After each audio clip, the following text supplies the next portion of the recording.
Qué placer volver a encontrarnos y poder compartir en esta ocasión el tema sobre cuál es mi actitud como creyente en las tribulaciones, persecuciones y ante las pruebas.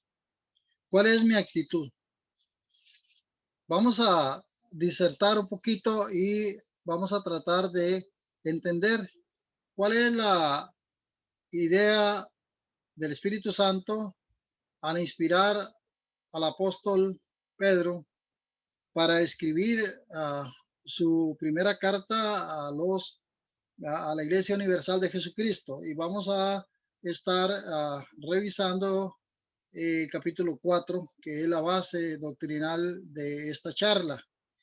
Ahí vamos a encontrarnos con que el apóstol Pedro, nos está confrontando a nosotros los creyentes, los hijos de Dios, con la posibilidad de que nosotros podamos ser expuestos a dolor, tribulación, persecución y pruebas. ¿Y cómo? ¿Y qué actitud debemos tener ante tal situación? Por lo general, desde el versículo 1 hasta el versículo 4, el apóstol hace una introducción hablando de que Cristo ha padecido en la carne y ha llevado él en su propio cuerpo el dolor nuestro, y que es la voluntad de Dios de que nosotros tengamos agrado, inclusive en también poder llevar dolor por la causa, por Cristo. Sin embargo, las personas en lo general casi que harían cualquier cosa por evadir el dolor, por evitar el dolor. Como discípulos de Cristo, sin embargo, debemos estar totalmente persuadidos que en algún momento nos puede suceder. El pecado pierde su poder de derrotarnos en medio del sufrimiento cuando nos concentramos en Cristo y en lo que Él quiere que hagamos. Ahí el pecado pierde poder.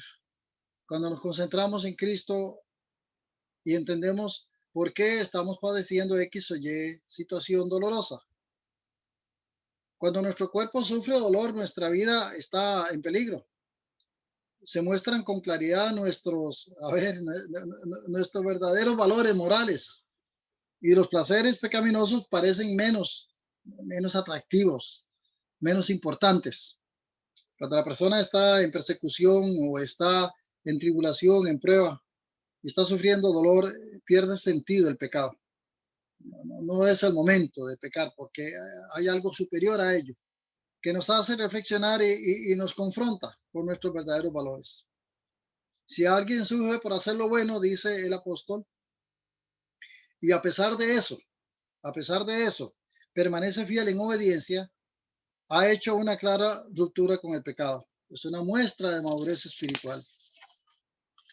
Versículos 3 y 4 dice que cuando una persona recibe a Cristo como su Salvador personal, cambia radicalmente porque hay una conversión de un viejo hombre a un nuevo hombre, de una vieja naturaleza a una nueva naturaleza.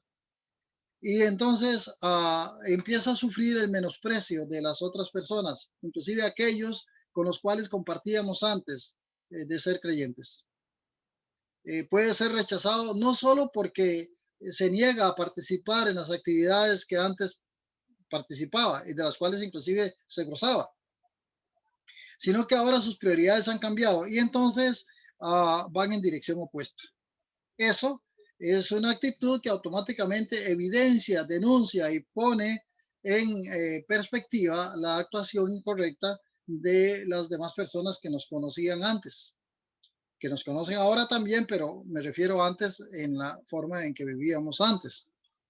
Entonces, para estos nuevos creyentes es un poco difícil sobrellevar esa presión que va a sufrir, la cual podríamos llamar que en alguna forma es tribulación o prueba, no persecución. Voy a darles un par de matices de lo que es persecución. En la Biblia encontramos decapitados, aserrados, azotados, asesinados, inclusive encerrados en prisiones, en mazmorras, torturados, etcétera. Eso es ya la persecución en extremo, donde se inflige un dolor físico a fin de que la persona renuncie a sus valores. En Costa Rica es muy difícil poder entender ese nivel y a veces nos resentimos por muchas cosas que le llamamos, uy, qué tribulación, uy, qué persecución, uy, qué prueba. Y la verdad es que ni se parece a lo que podríamos llegar a sufrir por el nombre de Cristo. Por cierto, el mundo va hacia un punto donde las personas que profesamos lo que acabamos de decir y que vamos en dirección opuesta a lo que el mundo de hoy llama valores y principios, son contrarios a nuestra forma de creer porque creemos en los valores y principios de nuestro Señor Jesucristo, y entonces eso probablemente nos va a traer una confrontación, lo cual podría derivar en dolor. Su vida, la vida de un nuevo creyente, el creyente como tal, sea nuevo o tenga muchos años de caminar en Cristo, automáticamente censura las actividades pecaminosas de los demás. La madurez cristiana debía ayudar a esos nuevos creyentes, hablando de los nuevos, para que ellos puedan soportar la presión y animarlos a ser fieles en Cristo, ya que muchas veces desisten. Inclusive la parábola del sembrador habla de esta situación, de cuando se ven confrontados a las viejas normas, a los viejos amigos, a las viejas actitudes, como que tiene más fuerza, porque igual no ha crecido espiritualmente lo suficiente, no ha echado raíces espirituales firmes, y entonces está todavía muy vulnerable. Y eso le puede hacer daño y lo puede hacer tambalearse en su nueva fe. Él dice que antes caminábamos en disoluciones. Dice que era una disolución, está hablando de un gasto derrochador y a la búsqueda de excesivo placer, un gasto derrochador, inclusive drogas, alcoholismo, etcétera. Y en aquel tiempo, años 75, 87 de nuestra era, que se escribe esta carta, ya existía también todas esas desilusiones. Perdón, todo lo que ahorita la palabra de Dios está hablando como disoluciones. ¿Ok? En el versículo 5, el apóstol dice, pero ellos darán cuenta al que está preparado para juzgar a los vivos y a los muertos. El fundamento de la salvación es que hemos creído en Jesucristo. Y el fundamento para el juicio es cómo hemos vivido. Los que persiguen están condenados al castigo cuando están delante de Dios. Sin embargo, los creyentes no tienen nada que temer porque Jesucristo será el juez de ellos y de todos. Muchas personas en la iglesia primaria, digo primaria porque también se usa el término primitivo, prefiero la iglesia primaria, ya que primitivo va más allá, como me parece que está hablando, o el término es más apropiado, primaria. Tenían inquietudes respecto a la vida después de la muerte. Por eso cuando Pablo le escribe a los tesalonicenses en el capítulo 4, les dice que los que murieron antes igual van a resucitar y van a estar con los que viven actualmente en fe en Cristo y seremos trasladados al cielo. ¿Por qué el apóstol da énfasis en este término? Dice, porque se les debía recordar que también los muertos serán juzgados. También los muertos serán juzgados, tanto los fieles como los opresores. Las buenas nuevas primero fueron anunciadas cuando Jesucristo predicó en la tierra, pero estuvo actuando desde antes de la fundación del mundo. Leo el texto de Efesios 1:4, lo siguiente. Según dice, nos escogió él, Jesucristo, desde antes de la fundación del mundo, para que fuésemos santos y sin mancha delante de él. Esto quiere decir que el fundamento de la salvación, del llamamiento y de la escogencia a ser salvos, ya se había dado en el cielo, ya se había dado en el cielo, en Cristo Jesús, desde antes de que el planeta existiera. Esto es hermoso. profundo, sí. Y la fe nos dice, así es. Por eso, aunque allá en las grandes universidades hoy en día se dice que eso es un libro que no tiene ni siquiera coherencia, que no se sabe quién ni quiénes lo escribieron, etcétera, nosotros en la fe creemos firmemente que esto es así, como lo acabamos de leer en Efesios capítulo 1. Ahora, el apóstol Pedro, perdón, de nuevo da énfasis que mantengamos firme nuestra fe y que podemos estar dispuestos a llevar también dolor como lo llevó Cristo en su carne. Dice, a estos, más el fin de todas las cosas, dice, se aproxima. Está hablando de que tengamos esperanza, porque resulta que, dice, el fin de todas las cosas se acerca. Entonces, dice, sed pues sobrios y velad en oración. Una persona sobria, una persona que está totalmente concentrada y velando es porque está totalmente despierta. ¿Por qué? Porque nosotros no pertenecemos ni somos de la noche, somos del día, de la luz. Entonces él dice que la esperanza que tenemos es la expectativa de que Cristo viene. Por eso dice, el fin de todas las cosas se acerca. De hecho, el apóstol Pedro es el que escribe que este planeta será deshecho por fuego. Isaías dice en capítulo 66 de su libro, de su profecía, que en la eternidad no habrá memoria de las cosas presentes. Lo único que habrá es existencia de la palabra de Dios, pues todas las cosas pasarán, mas mis palabras no pasarán, dice el Todopoderoso, dice el Eterno. Entonces, él dice, estemos firmes en eso porque eso nos va a mantener y nos va a dar la capacidad de poder sufrir si hubiese persecución, tribulación, dolor, pruebas. Ahora, el estar listo para encontrarse con Cristo quiere decir que nos inspira para seguir creciendo, tener un crecimiento continuo en amor a Dios y a los demás. Recuerden Mateo 22, 37 al 40, cuando Dios, Jesucristo, les dice a los discípulos que el primero y segundo mandamiento tienen la característica de que en ellos se resume toda la ley.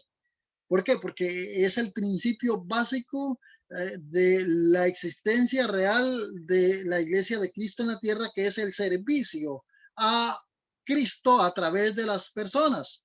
Entonces, tanto a los hermanos como al prójimo común y corriente, yo debo amarlo con el amor de Cristo y seguir creciendo, orar regularmente para llegar a los necesitados y si tengo bienes y puedo ayudar social y económicamente a las personas, hacerlo también. Recuerde que nosotros la eternidad la vamos a vivir, la vamos a disfrutar, no a pasar. Yo escucho que la gente dice a veces, es que va a pasar la eternidad con o vamos a pasar la eternidad en. Si usted habla de pasar la eternidad, entonces es como que algo que se termina, ¿no? Un verbo pasar es acción, ¿verdad? Ya, ya pasó, no pasó, pasará. No estamos conjugando el tiempo, no estamos conjugando el kairos de Dios. Es un eterno presente. Entonces nosotros estaremos, disfrutaremos. Entonces estaremos la eternidad, no pasaremos la eternidad, estaremos la eternidad porque eso no pasa. Entonces, con personas eternamente. Entonces debo invertir mis talentos y mis tiempos, como se lee en la palabra directamente, este, en capítulo 9 de Primera Pedro 4, donde estamos, y dice que una de las características que se daban en aquel entonces con respecto a una actitud de compartir para las necesidades de los santos y demás, está muy bien diseñada, por decirlo así, en un pasaje de Romanos 12:13, cuando dice que compartiendo por las necesidades de los santos, practicando la hospitalidad. Y aunque usted ahorita dice que la hospitalidad, por ejemplo, y ahora no se puede, pero ni abrir la puerta del garage, ni de la reja principal de la casa a nadie, en aquel entonces era una gran bendición recibir en casa a las personas y poderles ayudar y ser un buen anfitrión. Inclusive dice que por esta razón muchos inclusive hospedaron ángeles sin darse cuenta.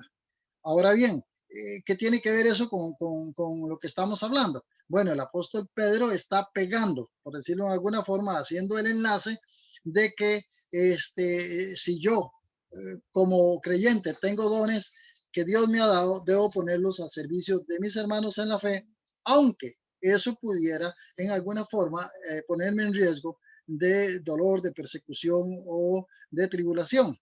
Algunas personas muy conscientes de sus talentos creen que tienen el derecho de usar sus aptitudes como ellos les consideren convenientemente. Otras creen que no tienen ningún talento. A ambos grupos Pedro se dirige mediante estos versículos, versículos 10 y 11, y ahí lo pueden leer luego ustedes con más tiempo, con más calma. Él dice que todos tenemos algún don. Halle el suyo y úselo. Eso es importante. Saber cuál es mi don o mis dones espirituales, que son capacidades que expresa y definida del Espíritu Santo para usarlo a usted en esa área en especial. Ahora, también destaca que deben dedicarse a los demás nuestros talentos y nuestros dones. Pedro menciona el hablar y el servicio a los demás. Es importante que yo debo hablarle a la gente, debo llevarle a la gente este mensaje y debo decirle que desde antes de la fundación del mundo, Dios ya sabía que unos le iban a rechazar, otros no, y que entonces yo le traigo este mensaje porque usted puede ser uno de los que Dios sabía que sí iba a recibir. Escuche bien el mensaje, abra su corazón, reciba la vida que es Cristo, porque usted está muerto espiritualmente. Ese es el mensaje. Cristo es la vida. No es que yo le di la vida a Cristo. ¿Cuál vida? Si yo estaba muerto, yo no le puedo dar ninguna vida a Cristo. Yo no le puedo entregar ninguna vida a Cristo. Es que reciba la vida porque usted está muerto. Eso usted lo lee literalmente en Efesios capítulo 2, versículo 1. Mas Él os dio vida a vosotros cuando estabais muertos en vuestros delitos y pecados. ¿Qué mejor forma de honrar a Dios? Pero eso me puede traer dolor. De hecho, inclusive hay una ley por ahí dando vueltas que dice que van a establecer el Estado laico y que eso implica que usted no puede hacer proselitismo bajo ninguna circunstancia y que eso va a ser penado. ¿Qué significa eso? Significa que si yo me siento a la par de una persona en un parque a predicarle la palabra, resulta que me puede acusar de que yo lo estoy tratando de convencer de que cambie sus actitudes, menos estar en plaza pública. Bueno, y usted sabe ahora cómo ya, inclusive por redes sociales y demás, hay mucha censura. Eso es tema para otro día, pero es más o menos como una pincelada para que veamos cómo va la cosa y a qué tenemos que irnos preparando. Ahora, Pedro pudo haber estado pensando en las palabras de nuestro Señor Jesucristo cuando él dijo al Señor Jesucristo en Mateo 5:16, así alumbre vuestra luz delante de los hombres. ¿Para qué? Para que vean vuestras buenas acciones y entonces glorifiquen a Dios y, y deseen ser como ustedes. Eso es importantísimo porque esa es la verdadera razón de por cuál hemos creído y estamos aquí en la tierra, porque el Señor no nos llevó en el mismo momento que creímos, porque nos dejó un tiempo acá para que podamos gozarnos en glorificar su nombre llevando su palabra, aunque eso de nuevo nos pueda poner en una posición de desventaja y pueda venir persecuciones o puedan venir tribulaciones, pruebas, lo cual infligirán dolor.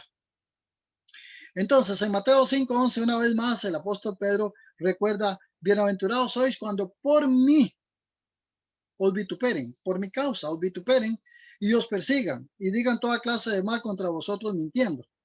Él lo está plasmando en el capítulo 14 de 1 Pedro 4, pero también es lo mismo de la referencia de Mateo 5:11. Cristo enviará su espíritu para fortalecernos, no se preocupen.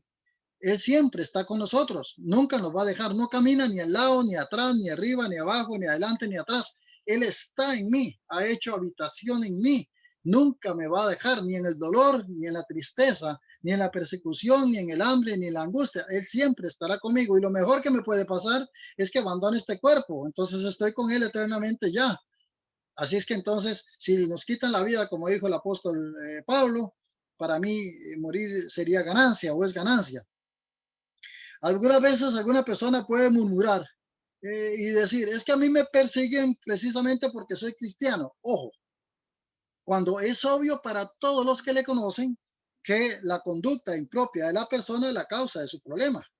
No, no es que está siendo perseguido por ser cristiano. Él dice ser cristiano, pero sus actos no están, no le están autorizando esa posición legítima de ser un hijo de Dios.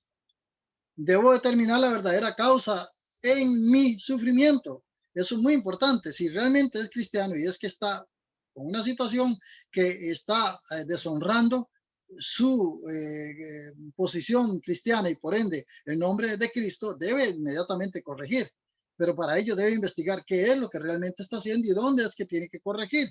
Obviamente yendo al trono de la gracia en una actitud de arrepentimiento, de confesión, en oración consagrada y restauración en el Señor. Podemos estar seguros, sin embargo, que todas las veces que sufrimos por causa de nuestra fe, ¿verdad? De nuestra lealtad a Cristo, Él estará con nosotros siempre. No es vergonzoso sufrir por ser cristiano. Versículo 16 dice, más no se sorprendan si están sufriendo, más bien tengan gozo, por si es por el nombre de Cristo. Pedro y Juan estuvieron en otro momento antes predicando la palabra en Jerusalén y entonces fueron perseguidos y hasta azotados y se les prohibió hablar de Cristo y ellos dijeron que estaban gozosos porque les habían permitido sufrir por el nombre. Como lo dijimos al inicio, ¿recuerdan? O sea, cuando usted sufre dolor y está siendo perseguido, pero usted tiene esa actitud totalmente altruista de una fe firme y que Cristo está en usted y que eso, lejos de llevarlo a una depresión, a un correr, a un temor, etcétera, más bien lo fortalece internamente. Usted puede decir, estoy creciendo espiritualmente en el Señor. No procure sufrir y no intente evitarlo. O sea, no se meta en problemas. En su lugar, manténgase haciendo lo que es correcto, sin importar el sufrimiento que pueda traer consigo. Eso es una cosa muy diferente. Eso es una cosa muy diferente. Una muchacha decía, es que a mí nadie me quiere. Tengo problemas en el trabajo, tengo problemas en la casa. Es porque soy cristiana, por eso no me quieren. No era eso. Cuando investigamos cuál era el problema, era que su carácter no se ganaba el cariño, el aprecio, el respeto de los demás. Entonces tenía problemas, no era por ser cristiana. Esta referencia de capítulo 4, versículos 17 y 18, no es respecto al juicio final, cuando él dice que podemos tener esa disciplina, que es una disciplina purificadora de Dios. Voy a leer un momentito el versículo 17 y 18, porque es tiempo de que el juicio comience por la casa de Dios, y si primero comienza por nosotros, ¿cuál será el fin de aquellos que no obedecen al evangelio de Dios? Versículo 18, y si el justo con dificultad se salva, ¿en dónde aparecerá el espíritu y el impío y el pecador? Entonces, no es un asunto de juicio final, está hablando de un juicio personal. Por ejemplo, en el capítulo 12, versículo 7 de Hebreos, leemos a la letra, si soportáis la disciplina, Dios os trata como a hijos, porque ¿qué hijo es aquel en quien el padre no lo disciplina? No necesariamente porque hay pecado, pero cuando hay pecado, entonces a menudo Dios permite que el pecado dé a luz las consecuencias, ¿sí? O sea, del fruto de las consecuencias, y en su curso, aún con los creyentes, Él lo hace por varias razones. Entonces, dice Dios, Él está practicando X pecado, pero Dios no le manda un ángel para que le haga una llave china y entonces lo imposibilite, ¿verdad? Lo reduzca a la impotencia y entonces no pueda seguir practicando ese pecado. Dios no hace eso. Dios deja que usted lo haga.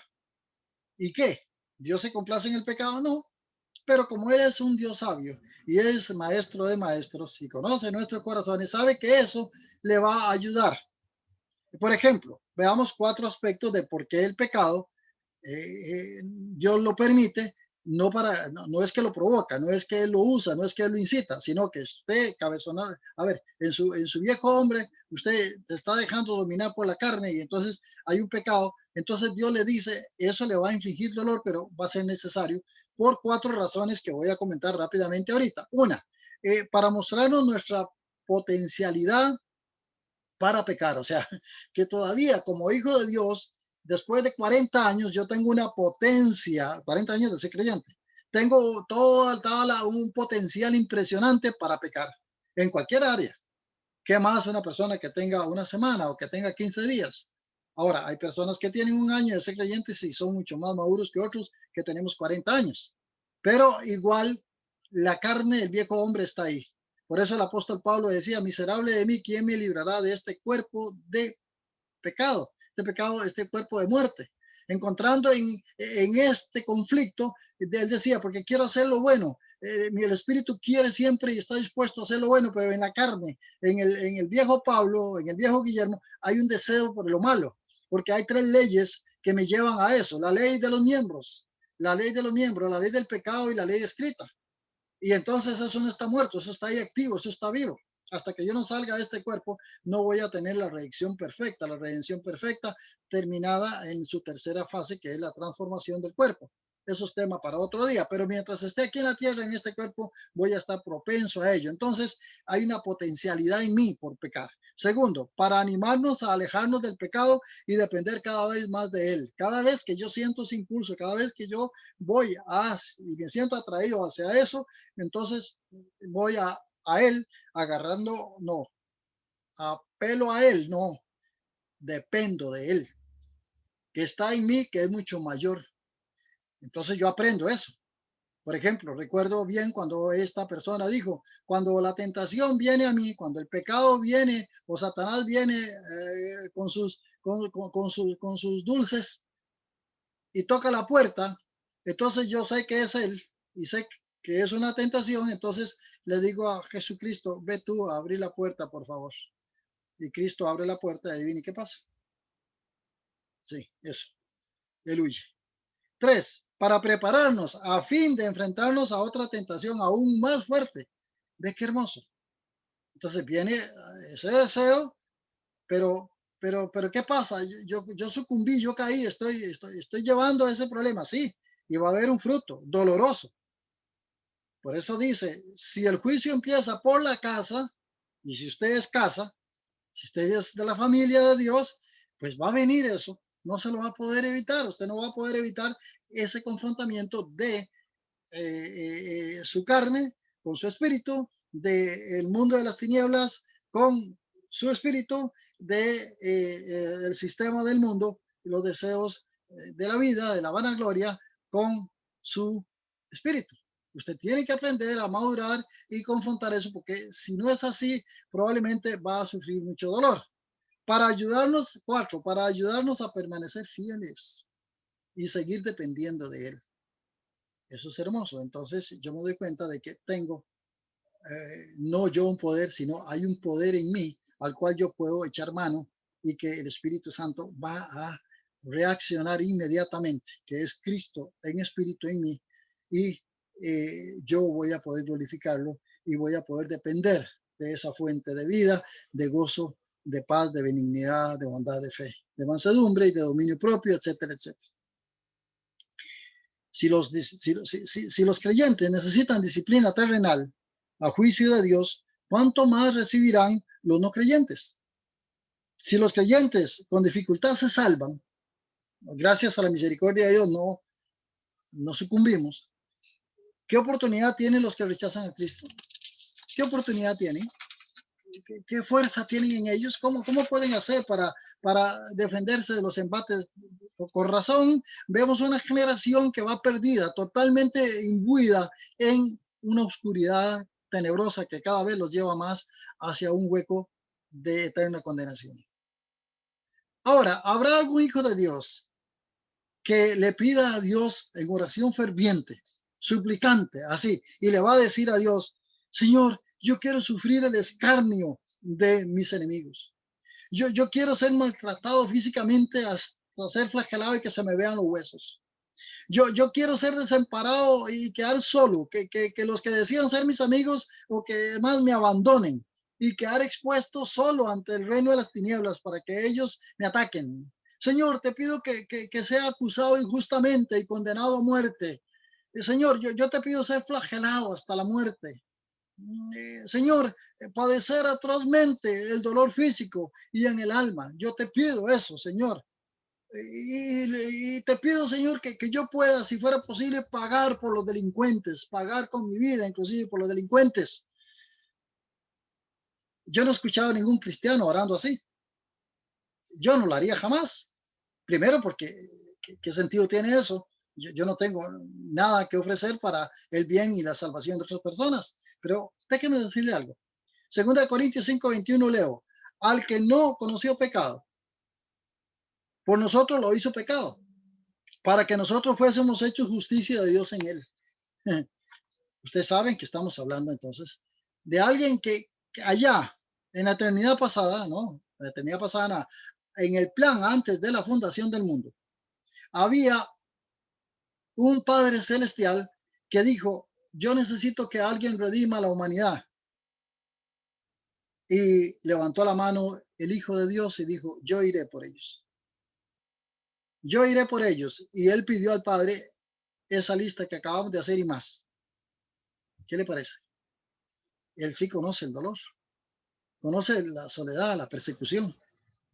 Entonces, cuando nosotros padecemos eso, Él está ahí y se compadece y no se entiende porque Él ya lo vivió. Por eso nos anima en Hebreos capítulo 12, el escritor de capítulo 12 de Hebreos, el versículo 3, y dice al texto, considerad a aquel que sufrió la tal contradicción de pecadores en sí mismo, o sea, contra sí mismo, para que vuestro ánimo no se canse hasta desmayar. O sea, no hay excusa que nosotros desmayemos ante la persecución, ante la tribulación, etcétera. Y, ojo, repito e insisto, versículo 17 de la primera carta del apóstol Pedro, en el capítulo 4, dice que es necesario que este asunto de las pruebas, la persecución, las tribulaciones empiecen por casa. Eso nos pone a prueba, como ya lo hemos venido viendo en el transcurso de la charla. Termino. El Hijo escogió el sufrimiento por amor a usted y a mí. Y leo en Filipenses capítulo 2, el versículo 3 en adelante. Esto es hermoso, siempre me ha conmovido. Y quiero decirles que es demasiado sublime. Tomar una posición como la que Cristo tomó para que usted y yo pudiéramos sobreponernos a cualquier tribulación, cualquier dolor, cualquier persecución, cualquier prueba, habiendo llevado Él en la cruz de Calvario todas nuestras persecuciones, tribulaciones y pruebas. Pero es que Él no era un humano como usted y yo, sino que Él se hizo humano para poder llevarnos a Él de nuevo. Nada hagáis por contienda, por vanagloria, antes bien con humildad, estimando cada uno a los demás como superiores a él mismo. Recuerda que lo hablamos al inicio, que dice el apóstol que nosotros debemos estar conscientes y claros de tener una condición de servicio ante el prójimo y obviamente ante la familia de la fe, los hermanos. No mirando cada uno por lo suyo propio, sino cada cual también por lo de los demás. Eso es señal de madurez. Y aquí, he aquí, versículo 5, haya pues en vosotros este mismo sentir que hubo también en Cristo Jesús, el cual, siendo en forma de Dios, no tuvo como cosa que aferrarse de ser igual a Dios, ¿ok? Sino que dice, se despojó a sí mismo de esa divinidad, tomando forma de siervo, hecho semejante a los hombres, lo cual era una humillación muy grande, y estando en la condición de hombre, estando en esa humillación, se humilló más a sí mismo, haciéndose obediente hasta muerte y muerte en la cruz. ¿Y por qué recalca muerte en la cruz? Porque dice la palabra de Dios en Gálatas 3:16 que, perdón, 3:13 creo, más bien, que hay una maldición y es maldito todo aquel que es muerto en un madero. Él llevó esa maldición por nosotros. Es vergonzosa la muerte en la cruz. Morir desnudo, expuesto a como el peor de los delincuentes. 9. Por lo cual Dios también lo exaltó a lo sumo y le dio un nombre que es sobre todo nombre. ¿Para qué? Para que en el nombre de Jesús se doble toda rodilla de los que están en los cielos, los que están ahorita sobre la superficie de la tierra y los que están ahorita, dice, debajo de la tierra. Y toda lengua confiese que Jesucristo es el Señor para gloria del Padre. Sí, hay uno que eligió en oración inclusive, porque él le dijo al Padre, yo acepto eso, te lo pido que me lo permitas ir por amor a ellos a vivirlo. Si en algún momento usted ora a Dios pidiéndole a Dios que le dé dolor, que le inflija persecución, que le inflija tribulación, recuerde que ya hay otro que lo hizo por usted. Hay religiones que dicen y tienen actitudes de flagelarse a sí mismas por el nombre y por la tradición de esa religión, y dice que lo hacen para agradar a Dios, pero están desagradando a Dios. Ya hay uno que llevó todo. Usted y yo, por más dolor que podamos llevar, no es un dolor redentor, es un dolor formador. Entonces, el versículo 12:3, repito, de Hebreos, nos exhorta a que miremos siempre a aquel que llevó tal contradicción en su propio cuerpo para que nosotros podamos mantenernos firmes y no desmayar. Terminamos entonces, el apóstol dice en el versículo 19, de modo que los que padecen según la voluntad de Dios encomienden sus almas al fiel Creador y hagan el bien. ¿Ok? Entonces, Dios creó el mundo y ha sido fiel, sí, ordenándolo, manteniéndolo desde la creación. Como sabemos que Él es fiel, también podemos estar seguros de que nuestro Señor cumplirá sus promesas en nosotros. Y si Dios puede controlar las fuerzas de la naturaleza como creador, con toda seguridad Él puede vernos mediante las pruebas que afrontamos. De hecho, leímos en Hebreos capítulo 12 que Él nos disciplina porque nos ha tomado por hijos y esa disciplina es formadora. El azote, que habla también en el capítulo 12 de Hebreos, ahí seguido, versículo seguido, es ya un castigo infligido por una perseverancia en una práctica de pecado, y eso sería una rebeldía de un hijo, pero eso es tema para otro día. Hoy hablamos entonces de esas disciplinas formadoras en las cuales yo puedo confiar que Él me está cuidando. Entonces, guiados por el Espíritu Santo, sí, sí, confiando en esta palabra, siendo que el lema de nuestra iglesia es año de la palabra y el Espíritu Santo, que eso no es solo, es que estamos usándolo como lema por este año, pero el Espíritu Santo y la palabra son hoy, son el alfa y son el omega, es Cristo. Así es que es cada segundo, cada milésima, cada millonésima, cada micronésima de segundo con nosotros presente. Y en esa actitud y en esa presencia vamos a orar. Padre, te alabamos, te damos las gracias porque podemos estar en tu presencia. Hemos visto que tu palabra quiere enseñarme que tú estás conmigo a pesar de cualquier tribulación, persecución, angustia que me inflija dolor, y que el dolor será un maestro que me ayudará a acercarme más a ti, no a minimizar mi fuerza, no a debilitarme, sino a fortalecerme. Eso Satanás no lo entiende. Y por eso él quiere seguir haciendo daño a sus hijos sin darse cuenta de que más bien los está fortaleciendo. Si es que realmente hemos entendido que es necesario para nuestro crecimiento espiritual y que es necesario en la universidad eterna de la presencia de Dios en nosotros y de la formación a la imagen de Cristo, que es necesaria esta materia del dolor. Es más, dice tu palabra en Hebreos 5:8, que Cristo, siendo hijo, fue sometido a dolor para que aprendiese obediencia. Si Él, tú, mi Señor Jesucristo, fuiste, oh Señor, enseñado a obedecer, ¿quién soy yo para poder reclamar o pedir explicaciones cuando estoy ante la prueba que me está formando?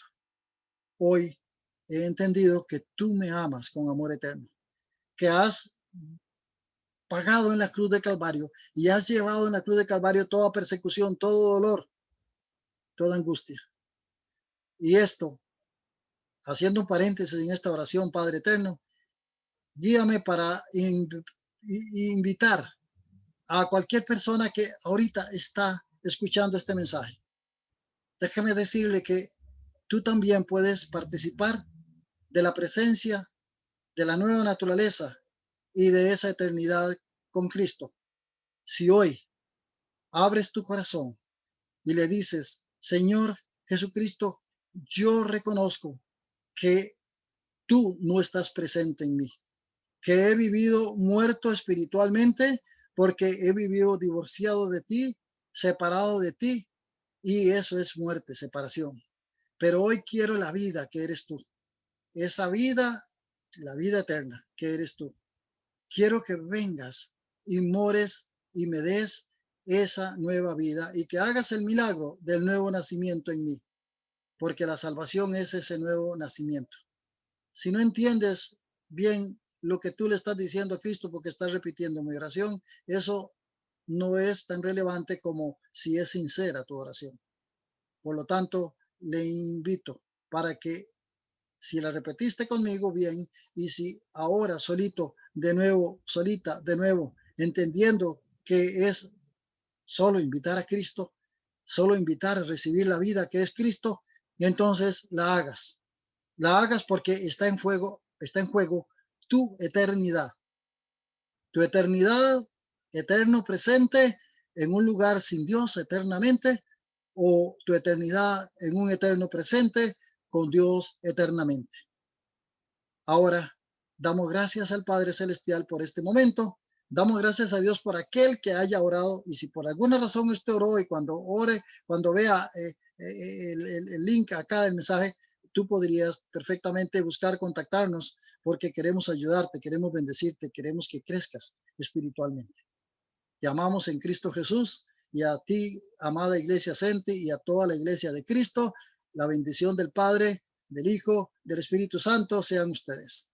Oramos al Padre Celestial, guiados por el Espíritu Santo, en el nombre de nuestro Señor y Salvador Jesucristo. Amén y amén.